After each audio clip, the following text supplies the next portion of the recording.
இன்றைக்கி என்ன பண்ண போகிறோம்னா குழம்பு மிளகாத்தூள் அரைக்க போகிறோம். 1/2 கிலோ மிளகாவுக்கு 1 கிலோ மல்லி, 200 கிராம் மஞ்சள், 200 கிராம் மிளகு, 200 கிராம் ஜீரகம், 200 கிராம் கடலப்பருப்பு, 200 கிராம் துவரம்பருப்பு, 200 கிராம் பைத்தம்பருப்பு, 50 கிராம் வெந்தயம் எல்லாத்தையும் நல்லா காய வச்சு அரைச்சிட்டு ஆறின பிறகு டப்பாவில் எடுத்து போட்டு வச்சுக்கணும்.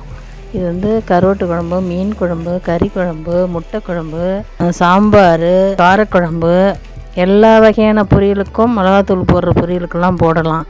இது நல்லாவே இருக்கும். இட்லி சாம்பாருக்கும் போட்டு வைக்கலாம். மிளகா மல்லி எடுத்துக்கிட்டு பக்கத்தில் இருக்க மிஷினுக்கு அரைக்க போகிறேன்.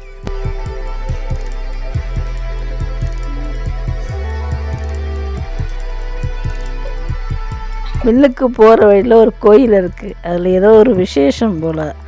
அதில் பாட்டெல்லாம் போட்டு பாடிக்கிட்டு இருந்துச்சு. அதையும் நீங்கள் கேளுங்க.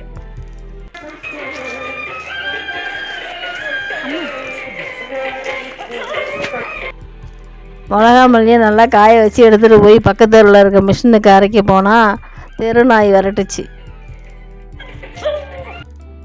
அங்கேருந்து போனால் கரண்ட் இல்லை மிஷினில்.